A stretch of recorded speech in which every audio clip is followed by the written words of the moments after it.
Bab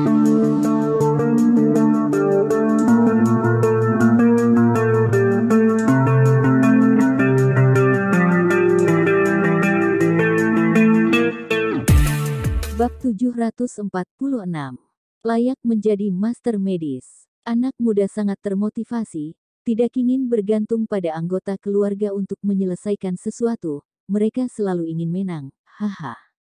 Ma Cendong mematikan telepon, menggelengkan kepalanya dan tersenyum, orang seperti Qin Lang dari latar belakang ini akan lebih termotivasi, karena selama ingin berkarir, dia tidak ingin menanggung bayang-bayang leluhur mereka, ingin mengandalkan kemampuan sendiri untuk berkarir dan membuktikan diri.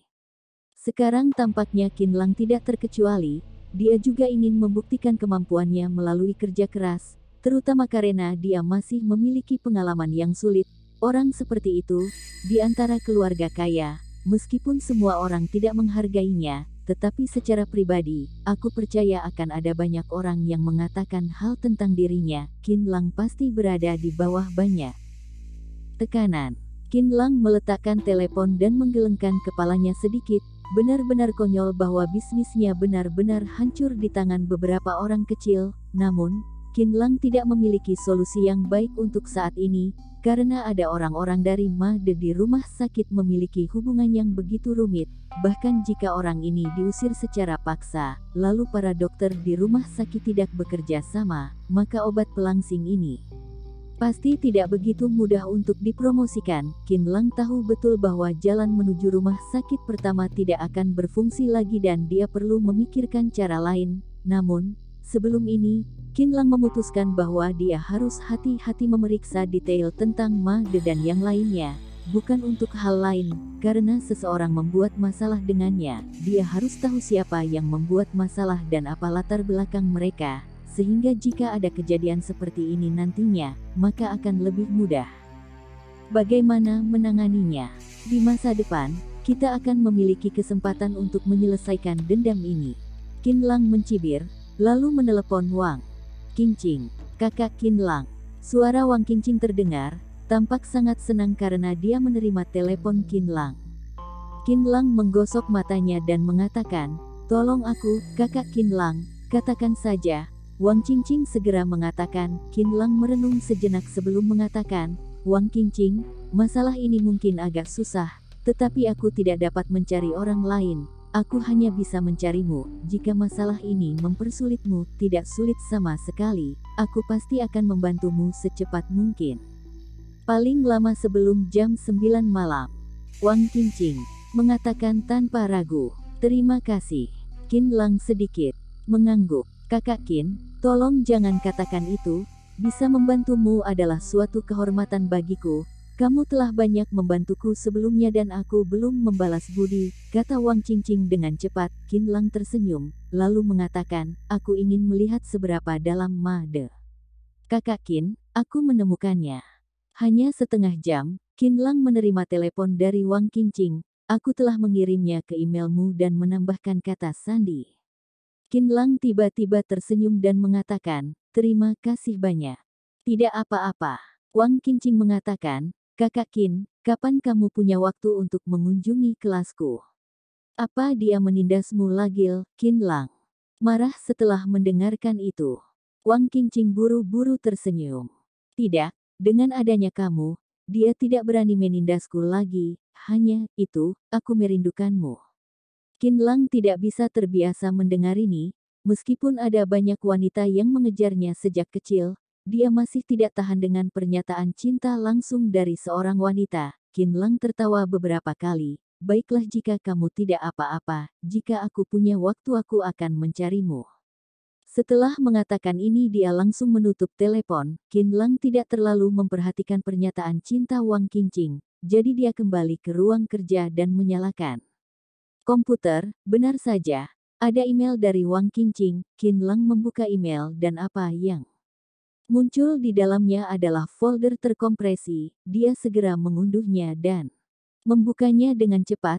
Tiba-tiba, grafik khusus muncul di layar komputer. Ini adalah bagan hubungan karakter Made. Semua yang ditampilkan di atas adalah hubungan pribadi Made. Untuk mengetahui tentang latar belakang Ma De, Qin Lang hanya dapat mengizinkan Wang Qingqing memasuki arsip rumah sakit melalui internet dan mengikuti jalan untuk mengetahui semua hubungan interpersonal yang memancar di sekitar Ma De.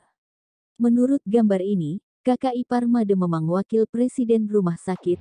Selain itu tidak banyak orang penting di antara kerabat dan teman-temannya, namun, perhatian Qin Lang tertuju pada hubungan tokoh lain. Orang ini adalah wakil dekan.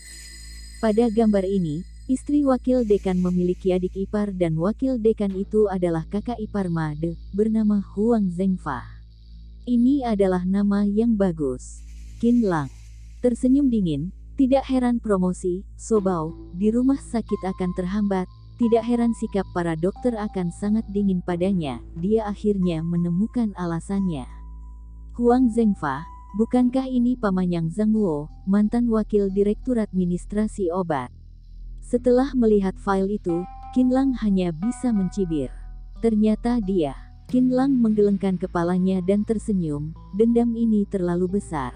Qin Lang menghapus email itu, sekarang dia tahu identitas dan latar belakangnya, jadi dia tidak perlu menyimpan email ini, karena ini dapat dianggap sebagai bukti Wang Qingqing memasuki ke database orang lain. Bahkan jika sepertinya sekarang tidak terlalu penting, Qin Lang tidak akan begitu ceroboh. Dia berpikir sejenak dan mengirim pesan teks ke Wang Qingqing. Selain dari dokumen ini, apa ada tindakan ilegal oleh orang-orang ini? Dokumen ini hanya dapat membantu Qin Lang memahami latar belakang Ma De dan alasan kenapa dia memusuhinya. Namun, jika dia ingin membuat Shou Bao membuka pasar dan dengan lancar mempromosikannya, ini benar-benar belum cukup. Alasannya sebenarnya sangat sederhana. Qin Lang dapat menggunakan paman keduanya untuk secara langsung memindahkan wakil presiden rumah sakit, Ma De dan yang lainnya. Apa sekretaris komite partai kota perlu mencari alasan untuk pemindahan? Cukup dengan mengatakan, menyesuaikan pekerjaan itu saja sudah cukup. Sebenarnya Qin Lang sama sekali tidak perlu membuat Liu Yongqiang khawatir dan ini bisa dilakukan dengan mudah jika hanya ada yang maju. Namun, ini bukan hasil yang diinginkan. Qin Lang 9 Ma De dan wakil dekan pergi, tetapi hubungan mereka tetap ada, karena ketika obat pelangsing dipromosikan, bukan mereka yang diandalkan, tetapi para dokter yang bersentuhan langsung dengan pasien. Jika mereka bersedia menolong, promosi ini akan sukses. Namun, jika Ma De dan wakil presiden membuat masalah, bahkan jika mereka dipindahkan dari rumah sakit, mereka diam-diam akan bekerja sama dengan dokter agar promosi ini tidak boleh dilakukan dalam sekejap dan ini benar-benar menyebalkan. Hal semacam ini sangat mungkin dan bahkan bisa dikatakan sebagai hal yang pasti. Dengan adanya dia dan Yang Zhang Wo benar-benar sudah membuat marah wakil dekan. Jika tidak, pihak lain tahu bahwa Long Lei yang meminta bantuan, tetapi wakil dekan masih melakukan ini. Lalu apa maksudnya ini? Ini menunjukkan bahwa orang itu tahu dirinya namun tidak takut sama sekali. Memang tidak berdaya, tapi apa diam-diam tidak bisa mengungkapkan ketidakpuasanku demi keluarga sendiri.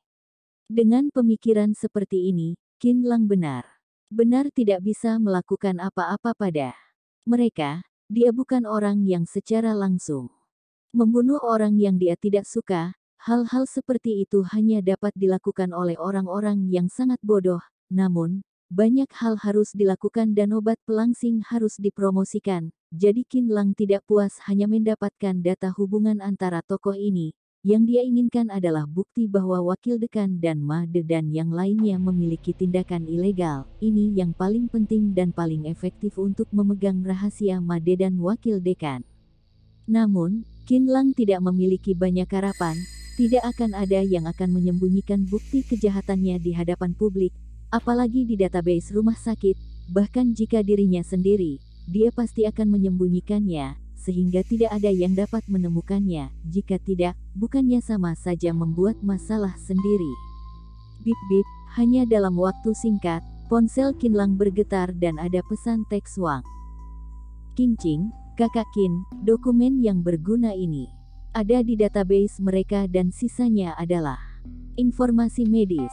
Qin Lang merentangkan tangannya, semua ini sama persis sama seperti yang dia duga. Orang-orang itu benar-benar tidak memasukkan informasi penting apapun ke dalam database. Lagi pula, tidak ada yang berpikir bahwa tempat paling berbahaya adalah yang paling aman. Orang seperti ini memang sangat sedikit di mata kebanyakan orang. Tempat yang paling tersembunyi adalah yang paling aman. Selain itu, tempat lain juga berbahaya. Baiklah, terima kasih. Istirahatlah lebih awal. Qin Lang membalas pesan teks Wang Qingqing, pada saat yang sama menegaskan kembali bahwa dia telah mengosongkan semua email, kemudian mematikan komputer.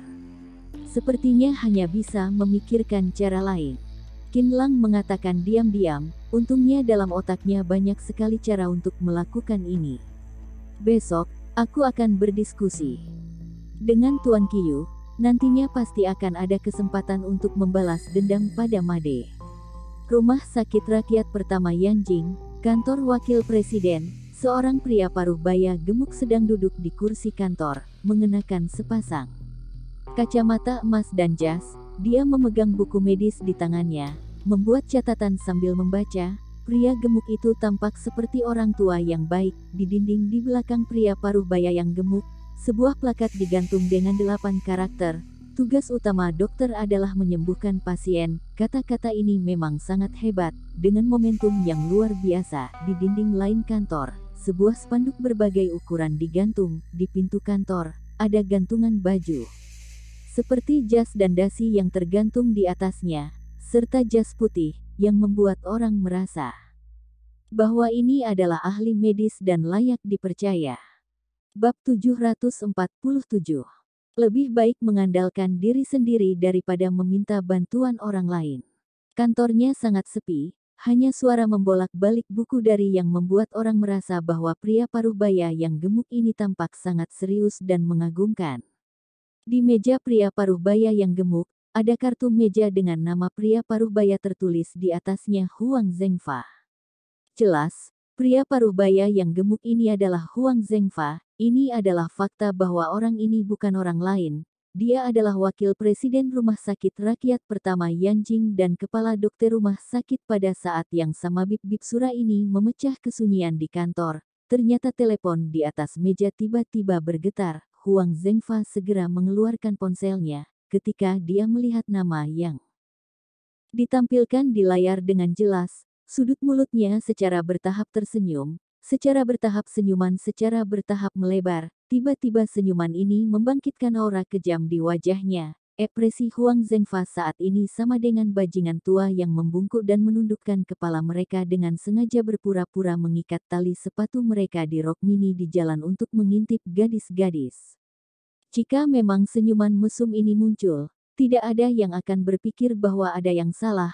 Paling-paling, akan dimarahi bahwa dia bajingan tua mesum, karena semua orang tahu bahwa para bajingan tua itu tidak tahu malu dan melakukan segala macam hal yang keji.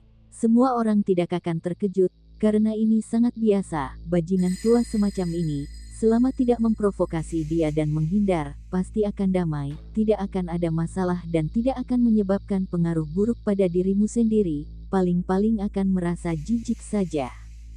Namun, ada senyum mesum di wajah seorang dokter kepala, yang benar-benar membuat kulit kepala mati rasa. Orang seperti ini sebenarnya adalah seorang dokter dan juga kepala dokter.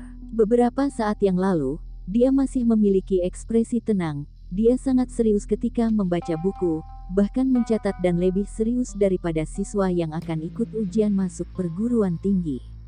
Kontras besar antara sebelum dan sesudah, serta jenis senyum yang sama sekali tidak sesuai dengan identitas orang ini, membuat orang merasa ketakutan. Siapa yang berani datang ke dokter seperti ini untuk berobat?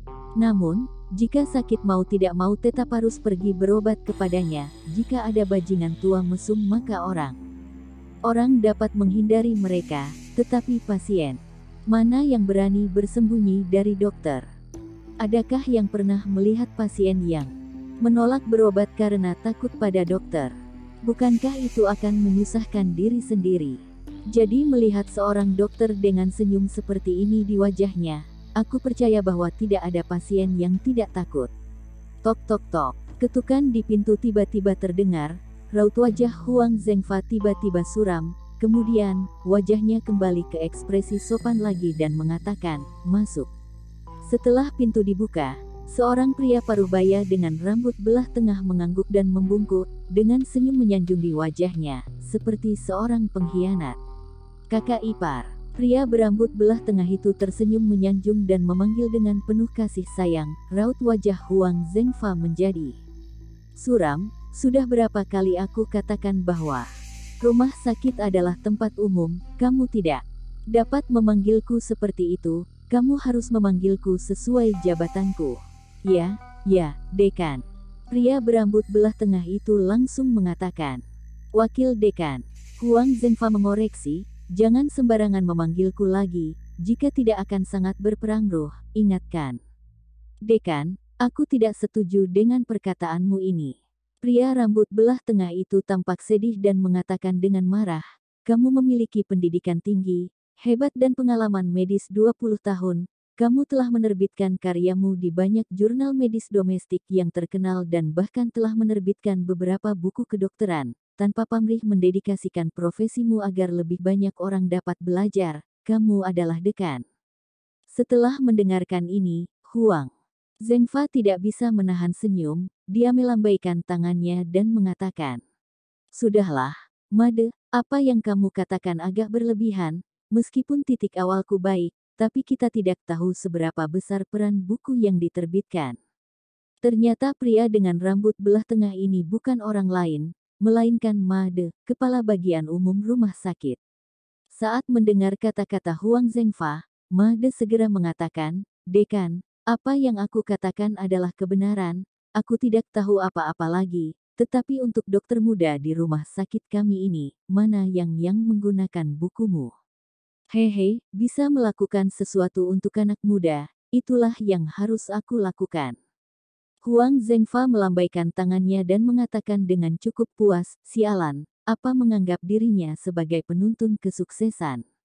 Benar-benar tidak tahu malu. Jika bukan karena aku memanfaatkanmu, siapa di antara dokter muda itu yang mau membeli buku omong kosong dan tidak masuk akal milikmu? Siapa yang tidak tahu bahwa karyamu ditulis oleh mahasiswa doktoral yang datang kepadamu untuk magang? Spanduk-spanduk pujian itu diberikan oleh pasien atas permintaan bawahannya. Hanya saja tidak ada yang berani mengatakannya." Made mengutuk dalam hati, tetapi dia tersenyum, "Dekan, kamu tidak tua sama sekali, aku bertemu dengan kakakku beberapa hari yang lalu, aku lihat wajahnya yang merah merona, aku pikir karena kamu memperlakukan kakakku dengan baik, mana mungkin kakak ipar terlalu tua." Hahaha, Huang Zhengfa menertawakan kata-kata itu dan sangat bangga. "Made, apa yang kamu katakan benar-benar bagus. Sebagai dokter, pertama-tama kita harus menjaga tubuh kita, hanya dengan begitu kita bisa mengobati pasien dan juga bisa membuat pasien lebih percaya diri, benar kan?" Made mengutuk diam-diam di dalam hatinya, lalu mengatakan, "Kakak ipar, oh tidak, Dekan, aku akan meneruskan semangat bicaramu. Ya, ingat jangan sampai orang lain tahu. Jika kamu punya waktu, kamu bisa memilah kutipan pidatoku." Huang Zhengfa mengatakan tanpa malu-malu dan menanyakan lagi, "Kenapa kamu mencariku?" Made segera mengatakan, "Dekan, begini, hari ini, Qin Lang meneleponku dan ingin mengunjungiku, tapi aku menolak, bagian departemen juga sudah memberitahu padaku, Qin Lang ini benar-benar sudah gagal, haha." "Ya, bagus, lakukan saja seperti ini, tapi ingat, kamu tidak bisa membiarkan orang lain mengetahui rahasia kita, ingat." Huang Zhengfa mengangguk puas. "Dekan, jangan khawatir, aku tahu apa yang harus kulakukan," kata Made. Lalu dia ragu lagi, "Hanya saja, hanya apa?" Huang Zhengfa menanyakan. "Dengar, Dekan, kamu mengatakan bahwa masalah ini permintaan Tuan Long, jika kami melakukannya, maka jika Tuan Long mengetahuinya, bukankah dia akan marah? Tidak apa-apa jika orang-orang dari kita dibereskan olehnya. Selama ada Dekan, kita pasti akan memiliki kehidupan yang baik. Tapi, jika dia ingin berurusan dengan Dekan, jangan khawatir, aku tahu, tidak peduli seberapa hebat Long Lei, dia tidak akan mudah menurunkanku. Aku juga punya pendukung. Huang Zhengfa mencibir. Ya, kamu benar, Dekan. Ma De segera mengangguk dan mengatakan, kakak ipar, aku direktur departemen rumah sakit, pekerjaan aku agak terlalu santai. Aku pikir direktur departemen pengadaan tampaknya sudah tua, apa menurutmu? Ya, aku akan mempertimbangkannya. Huang Zhengfa sedikit mengangguk. Sial, benar-benar tidak mempedulikanku, sepertinya aku harus meminta kakakku untuk menyadarkannya. Ma De langsung mengatakan, baiklah. Dekan, kamu sibuk dulu, aku pergi dulu. Apa kamu ingin mengadakan konferensi promosi investasi? Di kantor manajer umum pabrik farmasi grup Qin, Han Zong memandang Qin Lang dengan heran dan menanyakan dengan heran. Qin Lang sedikit mengangguk dan tersenyum. Ya, ini untuk mengadakan konferensi promosi investasi. Sebenarnya, ini bukan konferensi promosi investasi, hanya mengundang semua distributor pabrik cabang farmasi kami dan mengundang beberapa pihak lain yang berkepentingan dan distributor terkemuka agar mereka membeli Shou Bao kami dan mempromosikannya. Han Zong adalah orang yang direkomendasikan oleh Qiu Gongcheng dan Qin Lang secara alami mempercayainya. Selain itu, Han Zong sangat serius dan memiliki pikirannya sendiri. Qin Lang berpikir untuk menunggu pabrik farmasi berada di jalur yang benar, jadi dia menyerahkannya kepada Han Zong untuk menjaganya dan dia tidak lagi memperhatikan hal-hal yang kecil ini. Kenapa Qin Lang ingin membuka konferensi promosi investasi ini? Bab 748. Mencari bantuan. Setelah mengetahui tentang hubungan antara Ma De dan Wakil Presiden Huang Zhengfa dan Yang Zhangguo, Qin Lang merasa lega. Namun, Qin Lang tidak dapat menunda promosi obat pelangsing karena kejadian ini. Apalagi jalan promosi dari rumah sakit sudah tidak layak lagi. Jika dipaksakan hanya akan membawa dampak negatif. Jadi Qin Lang memikirkan ide ini dan mengadakan pertemuan promosi investasi untuk mempromosikannya melalui saluran perdagangan. Kenapa tiba-tiba teringat untuk mengadakan pertemuan promosi investasi? Apa ada yang masalah? Han Zong segera menyadari bahwa pasti ada masalah. Jika tidak, dengan kepribadian Qin Lang, dia pasti tidak akan berubah pikiran secara tiba-tiba. Han Zong tahu karakter Qin Lang. Meskipun Qin Lang terlihat sangat baik, dia biasanya mengatakan setuju dengan pendapat orang lain, tetapi begitu dia memutuskan sesuatu, sulit bagi orang lain untuk mengubah keputusannya, apalagi mengubah idenya. Tapi kali ini, Qin Lang tiba-tiba berubah pikiran. Anehnya tidak ada masalah apapun selama ini. Memang ada beberapa masalah rumit. Qin Lang tersenyum dan menjelaskan pengalamannya di rumah sakit dan apa yang telah dia pelajari dan akhirnya mengatakan, selama Ma De dan wakil dekan di rumah sakit pertama, Shou Bao tidak bisa dipromosikan di rumah sakit rakyat pertama kecuali semua dokter di rumah sakit diganti. Han Zong tiba-tiba tersenyum, itu benar-benar tidak mungkin. Sebenarnya dengan kemampuan Qin Lang, bukan tidak mungkin, tetapi dia tidak peduli dengan orang-orang ini. Qin Lang tertawa dan mengatakan, itu sebabnya aku memutuskan untuk mengadakan pertemuan promosi investasi di pabrik farmasi. Ini juga sebuah cara, tetapi efeknya tidak akan terlalu cepat, kecuali efek obat pelangsing. Benar-benar luar biasa, jika tidak, jauh lebih baik untuk menginvestasikan sejumlah uang dalam iklan dan menggunakan iklan untuk mendorong penjualan. Bagaimana menurutmu?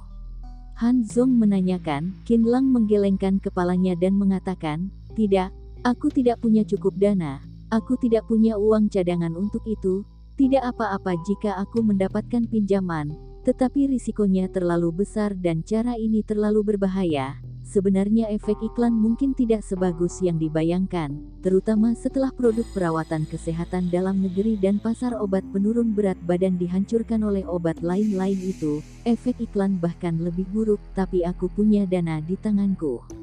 Han Zong mengatakan, pabrik ini awalnya milikmu. Aku hanya dapat dianggap sebagai kepala pelayanmu. Jika kamu ingin menggunakan uang itu, kamu dapat langsung menariknya dari rekening bank pabrik utama. Qin Lang menggelengkan kepalanya sedikit dan mengatakan, ingat apa yang aku katakan terakhir kali. Bisnis dan modal pabrik utama dan pabrik cabang harus dipisahkan. Tidak boleh menggunakan modal pabrik utama untuk kegiatan lainnya. Semua ini akan menimbulkan masalah. Petik 2. Ya. Han Zong merenung sejenak sebelum menganggukkan kepalanya. Jika obat pelangsing benar-benar efektif, ini adalah cara yang baik untuk menyebarkan barang melalui saluran perdagangan kemudian mempromosikannya. Ini cara yang lumayan bagus, kamu bisa mencobanya. Tidak ada keraguan tentang efeknya. Aku hanya menanyakan kepadamu, apa cara ini layak? Bakat Han Zong dalam bisnis tidak perlu diragukan lagi. Mungkin Han Zong secara pribadi tidak mengoperasikan aspek bisnis apa pun, namun dia mampu mengelola pabrik farmasi dengan tertib, ditambah dengan lancarnya kerjasama dengan grup Tianyao, yang cukup membuktikan keunggulan Han Zong. Jadi ketika Qin Lang memutuskan untuk pertemuan promosi investasi, hal pertama yang dia pikirkan adalah berdiskusi dengan Han Zong. Yang paling penting bagi seseorang adalah memiliki pengetahuan diri, tahu berapa banyak yang dia miliki, pada saat yang sama dapat mengikuti yang baik dan mendengarkan pendapat orang lain. Hanya dengan cara ini dia dapat terus berkembang. Qin Lang seperti ini, dia tidak sehebat Han Zong dalam bisnis, jadi dia akan berkonsentrasi untuk berkonsultasi dengan Han Zong. Jika dia menghadapi masalah seperti itu di masa depan, dia secara alami akan memiliki pengalaman. Baiklah. Han Zong sedikit mengangguk dan mengatakan, pada awalnya mungkin agak sulit. Karena bagaimanapun, ini adalah obat baru dan tidak semua orang dapat menerimanya. Agen dan saluran penjualan semuanya adalah manusia. Mereka tidak akan membantumu mempromosikannya jika tidak mendapatkan keuntungan. Qin Lang mengangguk sambil berpikir dan mengatakan dengan ragu-ragu, Han Zong, menurutmu jika tanggapannya tidak terlalu bagus, aku akan menyerahkan semua keuntungan dan bahkan memberi mereka subsidi, agar mereka mempromosikan obat ini. Bagaimana menurutmu? Ini juga sebuah cara yang baik, tapi ini bukan pilihan terakhir, jadi jangan gunakan itu. Han Zong segera menggelengkan kepalanya. Kenapa? Qin Lang menanyakan sambil tersenyum. Percakapan antara keduanya relatif santai. Mungkin karena hubungan antara bos dan karyawan berbeda dengan perusahaan dan pabrik lain. Tidak ada suasana urusan bisnis dan tidak ada superioritas bos seperti itu. Han Zong tertawa dan mengatakan, "Bos, kamu mungkin tidak tahu siapa orang itu. Mereka semua sangat licik. Jika kamu terus memberi mereka uang, mereka akan memiliki nafsu yang buruk. Maka jika kamu ingin mencari mereka untuk melakukan sesuatu, ini akan jauh lebih sulit. Orang-orang itu akan terhubung satu sama lain. Hehe, kamu akan sakit kepala saat memikirkannya." Qin Lang menggelengkan kepalanya dan tersenyum. Ini benar-benar tidak sebagus yang dibayangkan. Tidak apa-apa, pertama-tamaku akan menyerahkan setengah dari keuntungan, mempromosikannya dalam skala kecil dan setelah itu bicarakan hal lain. Selain itu, aku berencana untuk mengambil kembali semua obat pelangsing dari rumah sakit rakyat pertama dan mengganti rugi pelanggaran kontrak. Karena orang di sana tidak melakukan apa-apa, maka lebih baik benar-benar putus hubungan dan aku tidak akan berurusan dengan rumah sakit rakyat pertama lagi. Dia tahu betul bahwa selama rumah sakit rakyat pertama memiliki made dan wakil Direktur Huang Zhengfa, obat pelangsingnya tidak akan dipromosikan. Lebih baik memutuskan hubungan secara langsung dan fokus pada saluran lain terlebih dahulu. Han Zong sedikit tidak setuju. Qin Lang, jika kamu melakukan ini, kamu merusak jalan kesuksesan. Pikirkanlah, bagaimanapun, rumah sakit pertama adalah rumah sakit terbesar di Yanjing.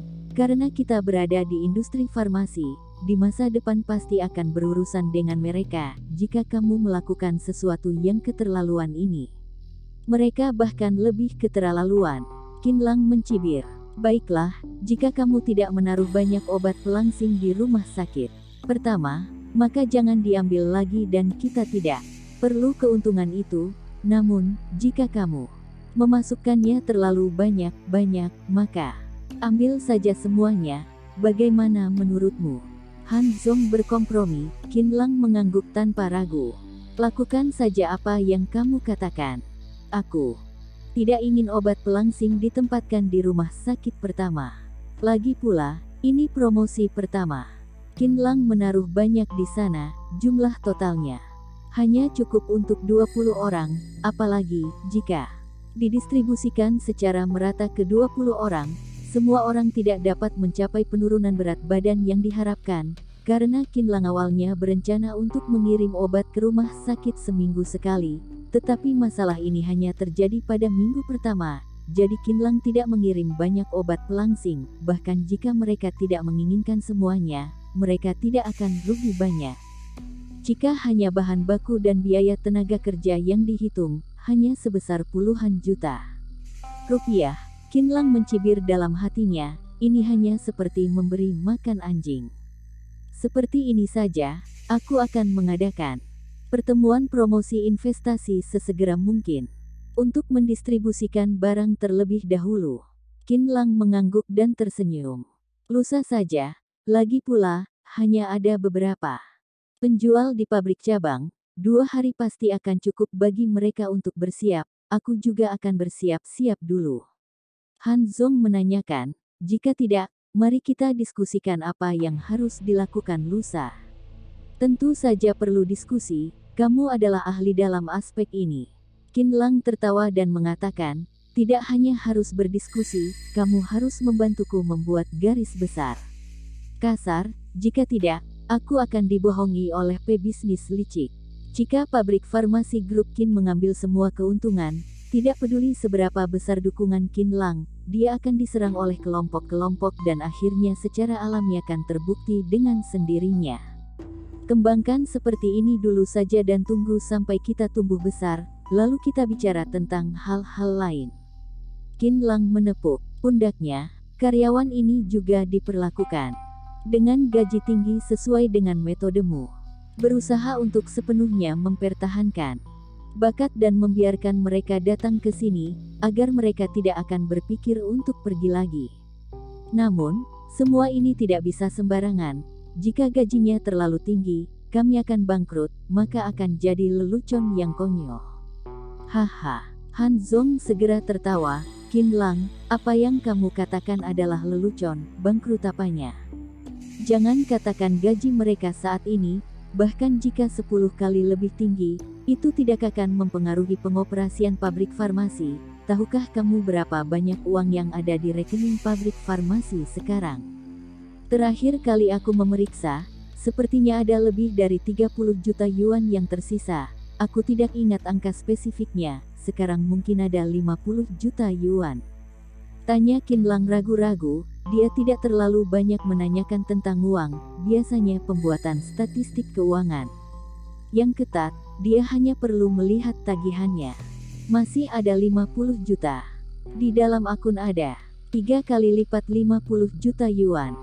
Han Zong mengatakan, 150 juta yuan. Qin Lang tercengang. Kenapa ada begitu banyak? Kenapa tidak? Han Zong mengatakan, tagihan dan laporan bulan ini hampir dikirimkan kepadamu, izinkan aku memberitahumu. Grup Tianyao menempatkan pesanan besar lainnya bulan lalu, ada 100 juta pesanan dan dibayar penuh dalam waktu 2 bulan. Ditambah yang sebelumnya, bukankah akan mendekati 150 juta yuan? Qin Lang mengatakan, pabrik farmasi ini benar-benar kaya. Sepertinya dia bisa tenang. Bab 749. Siap beraksi. Masalah di sini baru saja diselesaikan dan ada masalah lain dari Liu Yongqiang. Masalah ini terkait dengan Zhang Yaruo. Sebenarnya Qin Lang ingin memberitahu semua orang bahwa dia tidak begitu terpesona oleh Zhang Yaruo. Dia hanya mengaguminya. Bagaimanapun, Zhong Yu miliknya jauh lebih baik, tapi tindakan Zhang Yaruo kali ini tampaknya terkait dengan bunga 3 warna, maka di sebuah bangunan sederhana di pinggiran barat Yanjing, beberapa orang berbicara di sekitar peta di bawah cahaya terang. Keduanya adalah Qin Lang dan Liu Yongqiang. Liu Yongqiang sekarang memiliki rambut hitam tebal. Qin Lang tidak pernah mengingkari janjinya. Ini adalah rumah yang sangat bobrok dan hanya sedikit orang yang akan datang ke sini. Di siang hari saja sudah terasa seram. Di malam hari pun lebih seram sehingga membuat orang merasa takut. Namun, hanya sedikit orang yang tahu bahwa ini sebenarnya adalah pangkalan militer, tidak di permukaan, tetapi ruang bawah tanah yang luas di bawah bangunan tempat tinggal yang bobrok ini. Lokasi Qinlang dan Liu Yongqiang saat ini berada di salah satu kamar bawah tanah. Meskipun dari tanah, tempat tinggalnya gelap dan sepertinya membuat orang merasa kedinginan dan merasa takut. Namun, lokasi Qinlang dan Liu Yongqiang terang benderang. Di depan mereka berdua, ada peta militer dengan area seukuran meja persegi. Di peta, ada tanda-tanda dan menggambar lingkaran merah di satu tempat dan di lingkaran, di tempat lain digambar sebuah silang merah. Dan kata-kata pertama Liu Yongqiang langsung mengejutkan hati Qinlang. Setelah mengambil peta dan menyebarkannya di atas meja, Liu Yongqiang mengatakan dengan acuh tak acuh, tempat yang dikunjungi Zhang Yaruo adalah Zhangxin. Hah? Cahaya aneh melintas di mata Qinlang, dia menatap Liu Yongqiang dengan heran dan menanyakan, apa? Zhangxin, aku tidak pernah mendengarnya. Apa yang dia lakukan di tempat seperti itu? Aku tidak tahu detailnya. Pasti terkait dengan organisasi mutan, Liu Yongqiang mengatakan, kali ini mungkin sangat berbahaya, karena menurut intelijen yang dikirim oleh personel kami, Zhangxin di salah satu cabang kami di Tiongkok, mungkin ada ratusan orang. Ini adalah organisasi misterius dan beberapa peristiwa misterius mungkin terlibat. Liu Yongqiang mengatakan, sambil menatap Qinlang dengan penuh arti. Qinlang mengangguk diam-diam, memikirkan kata-kata Liu Yongqiang, tampaknya jalan menuju dunia dewa ada. Di sana Zhangxin, tapi para mutan itu berasal dari dunia dewa. Qinlang bertanya-tanya, tetapi dia tidak bisa mengatakan ini, karena hal-hal di dunia dewa terlalu penting. Liu Yongqiang tampaknya melihat keraguan di hati Qinlang dan dia mengatakan dengan tegas, Qinlang, ini bukan pertama kalinya kamu berurusan dengan mutan. Bicarakan tentang pandangan dan pengalamanmu dalam berurusan dengan mutan. Qinlang tercengang, mana mungkin aku punya pandangan tentang ini, apa yang kamu lakukan? Liu Yongqiang tersenyum dan mengatakan, Qinlang, karena saat ini telah tiba, kamu tidak perlu menyembunyikannya lagi. Kan, ceritakan padaku. Qinlang segera mengerti apa yang dia lakukan di Jiangzhou dan Yanjing, tetapi dia tidak luput dari perhatian banyak orang yang peduli, termasuk militer. Qinlang juga ingin memahami ini, jadi dia tersenyum lega. Aku tidak bisa membicarakan hal-hal seperti pengalaman dan pandangan terhadap masalah ini. Lagi pula, aku belum pernah menghadapi mutan yang kalian sebutkan sebelumnya. Aku tidak tahu sama sekali apa kekuatan mereka kuat atau lemah dan aku tidak tahu informasi spesifik lainnya. Tapi aku tahu satu hal, yaitu, mutan bisa mati dan mereka tidak kebal. Aku tidak sengaja membunuh satu. Yang lain tertawa terbahak-bahak. Liu Yongqiang mengatakan, sebenarnya apa yang dikatakan Qinlang persis seperti yang ingin aku katakan. Mutan juga takut mati dan mereka tidak kebal. Mereka memiliki kelemahan fatal, yaitu kualitas logam yang digunakan di tulang belakang mereka tidak cukup baik. Dengan kata lain, teknologinya tidak terlalu maju, sehingga tulang belakang mereka sangat rapuh dan serangan yang tiba-tiba cukup untuk mematahkan tulang belakang mereka.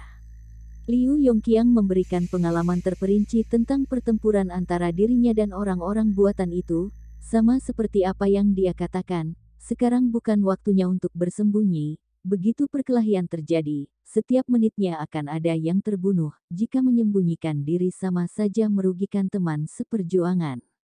Qinlang diam-diam terkejut, mungkinkah teknologi dunia dewa telah jauh melampaui dunia manusia?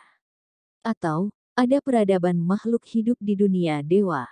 Setelah Liu Yongqiang menyelesaikan semua tindakan pencegahan, dia mengatakan, setelah kalian kembali, kalian harus memberitahu teman satu grup kalian bahwa kekuatan lawan memang tidak lemah, kalian ingatkan.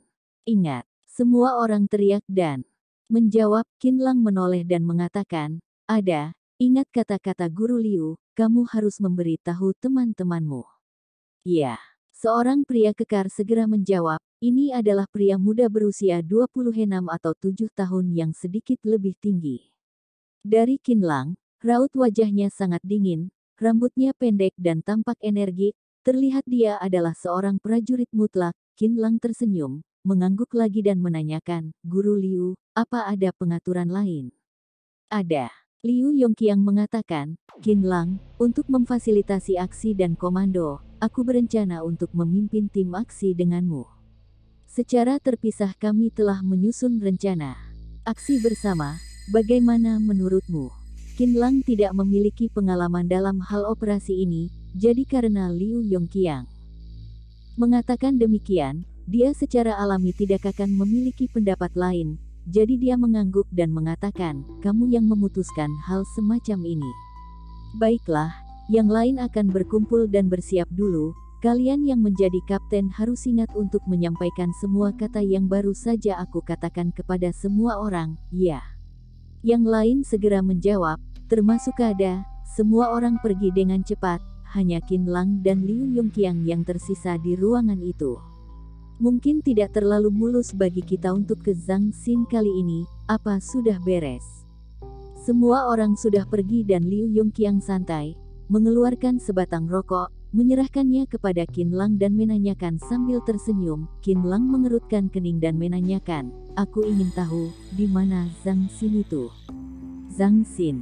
Liu Yongqiang hanya bisa tercengang, apa kamu tidak tahu di mana Zhangxin? Lalu dari mana kamu mendapatkan cara membuat obat itu? Qin Lang terkejut, sepertinya Liu Yongqiang bukan orang biasa. Dia tahu lebih dari dirinya. Qin Lang cemberut, mengenai rasa dingin seperti ini, meskipun dia hanya membicarakannya, dia agak tidak nyaman, jadi dia hanya bisa mengubah topik pembicaraan. Dan menanyakan, kapan kita akan mulai? Tunggu pesawat siap. Liu Yongqiang mengatakan, pergi istirahat dulu, isi ulang energimu dan tunggu semuanya siap. Qin Lang tersenyum dan mengatakan, panggil aku jika akan pergi. Setelah kembali ke ruang tunggu di sepanjang koridor yang terang benderang, Ada dan yang lainnya sedang memeriksa senjata. Ketika mereka melihat Qin Lang masuk, mereka segera berdiri. Istirahat dulu. Qin Lang tersenyum dan melambaikan tangannya, duduk di kursi dengan santai dan menanyakan, apa kalian semua siap? Semuanya sudah siap, segera berdiri dan mengatakan, Tuan, istirahat dulu, aku akan memanggilmu jika kita akan pergi. Ada tertawa, Qin Lang sedikit mengangguk dan mengatakan, terima kasih. Tidak apa-apa. Yang lain mengatakan satu demi satu. Qin Lang juga mengambil senapan otomatis, dengan cepat melepaskan semua bagian pistol dan membongkarnya dengan terampil. Orang lain yang melihat kecepatan itu langsung terpana. Sebenarnya, bagi Qin Lang, ini sama sekali bukan kecepatan. Saat ini, dia benar-benar tidak sadar, teknik untuk membongkar senjata api ini sudah menjadi nalurinya. Jangankan senjata api paling dasar, bahkan senjata berat seperti meriam laser, dia bisa membongkarnya dengan mudah. Tentu saja, bahkan jika dia mau, tidak ada meriam laser yang bisa dia bongkar. Alasan kenapa kecepatan Qin Lang tidak terlalu cepat sekarang hanya karena dia masih memikirkan hal lain di benaknya. Jika dia tidak melihat mutan sendiri, Liu Yongqiang tidak akan bisa mengetahui kelemahan mutan dengan begitu akurat dan jelas. Selain itu, untuk banyak hal di dunia dewa, hal di atas jelas jauh lebih jelas daripada yang dia tahu dan Qin Lang bahkan menebak bahwa Liu Yongqiang adalah seorang master dalam dunia dewa. Bab 750. Memberikan. Saat-saat singkat sebelum fajar selalu merupakan waktu tergelap. Dalam waktu yang paling gelap ini, suara gemuruh tiba-tiba terdengar dari daerah perumahan kumuh di pinggiran Yanjing. Jika datang ke sini pada siang hari, pasti akan menemukan jalan tanah di tengah bangunan perumahan ini tidak terlalu lebar, namun perlahan membelah dari tengah. Segera setelah itu, sepotong cahaya keluar dari celah, membuat malam yang paling gelap menjadi terang benderang dan bangunan tempat tinggal di sekitarnya terlihat jelas. Retakan terus melebar, ketika mencapai ujung area pemukiman, sebuah lorong tiba-tiba muncul. Tampaknya sangat tidak masuk akal sehingga siapapun pasti akan terkejut karena retakan yang lebarnya 30 hingga 40 meter menunjukkan lebih dari sekadar perubahan besar di tanah. Dilihat dari langit, bangunan tempat tinggal ini sebenarnya merupakan satu kesatuan, bergerak perlahan secara bersamaan, seperti dua pintu yang tergeletak di tanah, perlahan-lahan ditarik terbuka dari kedua sisi. Dan di bawah area perumahan ini adalah ruang bawah tanah yang sangat besar, hanya lorong ke atas secara diagonal, yang tampaknya sepanjang 1 atau 2 kilometer penuh. Belum lagi di ujung lorong, ada berbagai jenis fasilitas dan ruang lainnya juga. Ini adalah dunia bawah tanah. Bip-bip. Dengan terdengarnya suara deru mesin, sebuah pesawat angkut militer muncul di ujung lorong dan mulai naik dengan cepat di sepanjang lorong. Ketika pesawat pengangkut itu melesat keluar dari landasan pacu dan menghilang ke langit malam, bangunan tempat tinggal itu bergerak perlahan ke arah yang berlawanan lagi. Dan akhirnya runtuh bersama. Tidak ada jejak sama sekali kecuali gundukan berlumpur di jalan. Pangkalan militer bawah tanah ini menghilang lagi. Di pesawat angkut itu, Qin Lang dan Liu Yongqiang duduk berdampingan. Keduanya mengenakan seragam kamuflase, memakai helm dan memegang senapan otomatis. Satu-satunya perbedaan dari tentara lain adalah mereka berdua memiliki warna kuning tua di lengan kanan mereka. Ini adalah jenis pita kain khusus. Jika ada deteksi inframerah maka akan ada jejak, dan juga lebih dengan tatapan mata. Dalam operasi ini, total 30 tentara dikirim, termasuk Qin Lang dan Liu Yongqiang. 28 orang yang tersisa semuanya adalah pejuang elit yang telah mengalami banyak pertempuran. Setelah mendengarkan orang-orang itu berbisik, Qin Lang tertawa. Sebenarnya tidak pernah bisa membayangkannya. Tulang di seluruh tubuh terbuat dari logam, lagi pula, itu sangat mustahil. Liu Yongqiang mengangguk setuju dan mengatakan, aku harus mengagumi para bajingan yang membuat orang-orang logam itu. Mereka dapat mengubah orang yang hidup menjadi monster dan meningkatkan efektivitas tempur mereka berkali-kali lipat.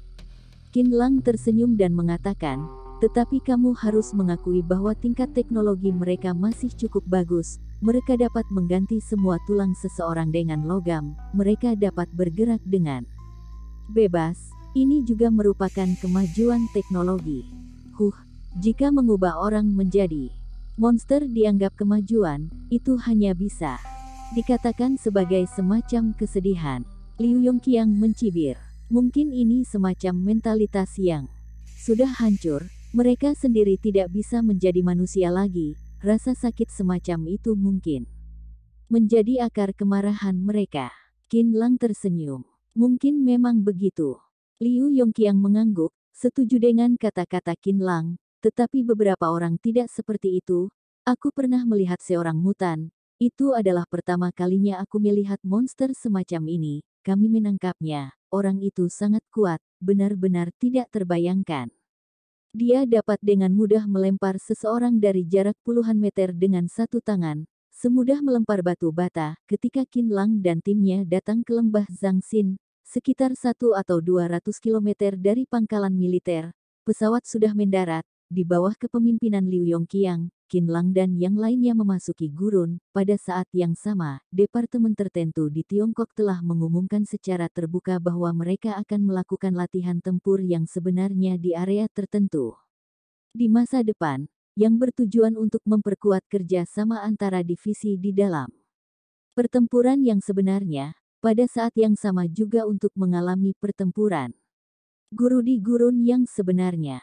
Untuk sementara, dunia luar berspekulasi apakah latihan tempur yang sebenarnya ini ditujukan untuk pernyataan berlebihan negara barat laut tertentu di wilayah Tiongkok beberapa waktu lalu, sehingga memberikan efek jera, karena dilihat dari waktu latihan dan rencana latihan yang diumumkan oleh departemen terkait. Latihan tempur yang sebenarnya adalah metode pengendalian diri yang dipelajari untuk pasukan elit negara tertentu.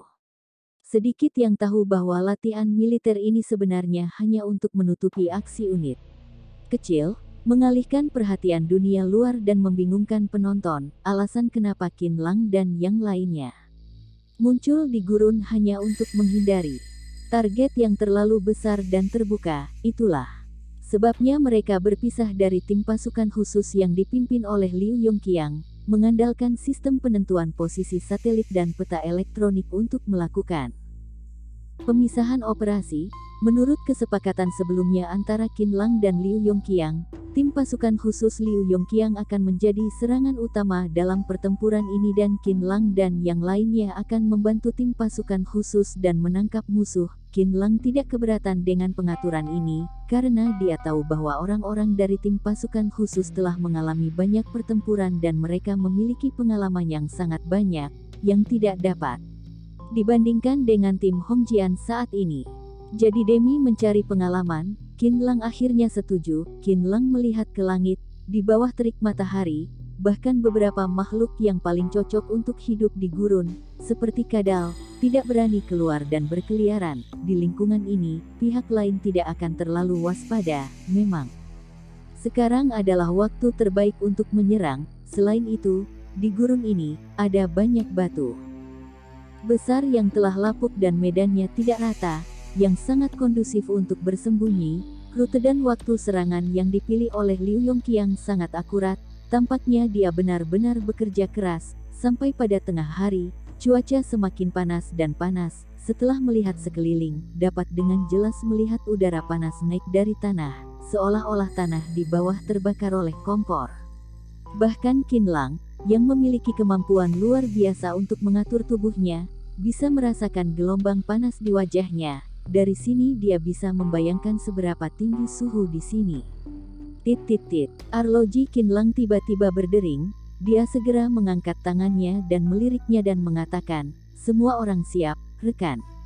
Kami telah mengirim pesan, siap membantu dalam serangan."